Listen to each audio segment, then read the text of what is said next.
Hey guys, I'm so excited.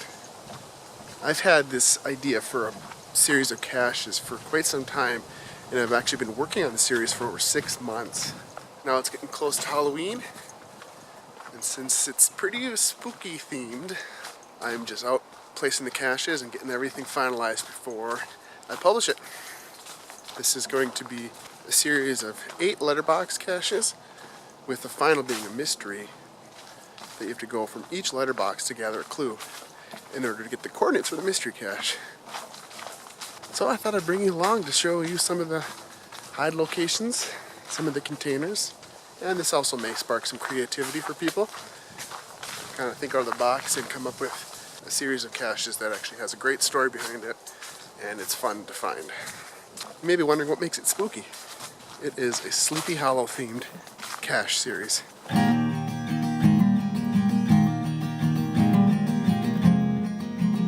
So I need to set a spoiler warning for all of you Minnesota cachers. If you are in the area and going to attempt this cache, I would suggest not watching this video. The experience of finding the caches is going to be far greater than the content on this video. Never saw the truth hanging from my door.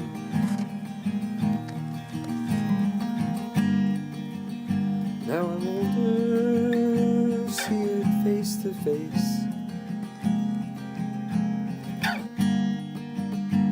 Now I'm older, gotta get up, clean the place.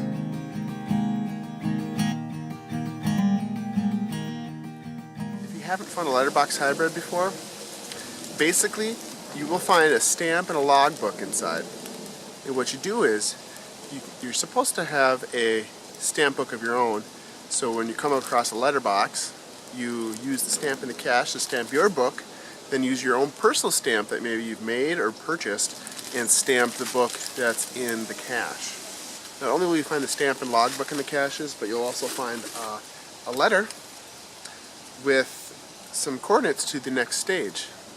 Now, how I've set this up is, if you're familiar with Sleepy Hollow, Ichabod Crane moves into the town of Sleepy Hollow and falls in love with the Katrina, who is the daughter of a very wealthy Baltus Van Tassel of the village. If you're familiar with Ichabod, he's a very goofy guy, and not a lot of the townspeople like him. So what Katrina has done is led Ichabod on a trail going from cache to cache to come find her so they can elope together. So it's a quick little letter from her telling him to head to the next cache at this location, then make sure to stamp your notebook with the appropriate stamp. Because I've compiled all these stamps here, and each one has a number associated with it.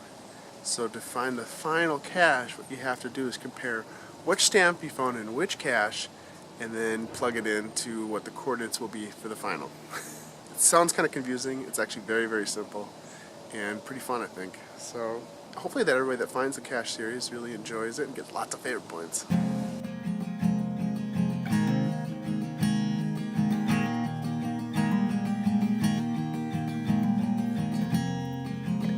I was green, greener than the hill.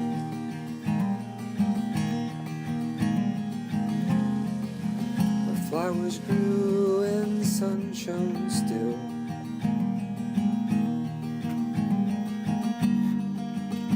Now I'm darker than the deepest sea.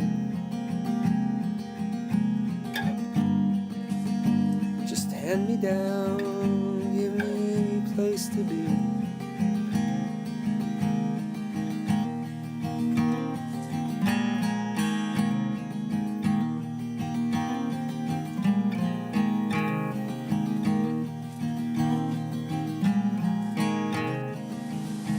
So I had a viewer post a really good question about, once you hide your cache, how do you get the most accurate coordinates? Now I'll show you how I do it, my process. It's not saying that it's the best way, but it is the most efficient way I've found. So many of you know I have a GPSR. It's the Magellan Explorers 310. This is great for finding caches. I don't think it's the best for taking coordinates to actually hide caches. So when I'm hiding geocaches, what I do is I bring my smartphone along and I use a app. They call it GPS averaging. Now it's for Android. I don't know if it's for iOS or not, but there's GPS averaging right there. This app actually does averaging, which this GPS unit does not. So what it does is just takes one snapshot of where it thinks it is, plus or minus how many feet or meters. What the GPS averaging app does is it will take multiple snapshots or coordinates and average them together based upon how many it's taken. So the best thing to do is put this down on a log on the ground with good exposure to the sky, and all you do is just press start averaging and you wait. I typically let it take 50 measurements. I've gone to where it takes, hundreds, and they vary just slightly. I mean, it's not a huge deal to make to let it run for a long time. But with those measurements then in that average location, I just take a snapshot of my phone screen, and there are my coordinates. Is there any different way you guys do it? I'd love to hear comments below to see what else works out there for you. Yeah, that's what I do, and that's how I get my most accurate measurements. Well guys, I'm going to cut it off here. I'm going to make 2 videos for this Halloween special and post the second one next week. That will be me hiding the last 2 caches and then the final. So stay tuned for that. That's going to be fun to see. You guys are going to be pretty surprised at what I have in store as far as the final location of this cache series. Alright, thanks for watching everyone. Please comment below, and of course like and subscribe, and as always, thanks for watching.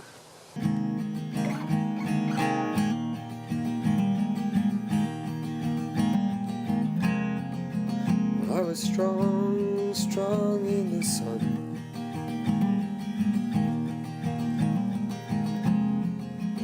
Thought I knew when day was done.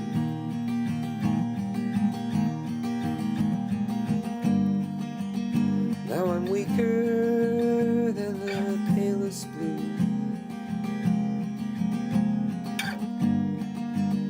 Oh, so weak in this need.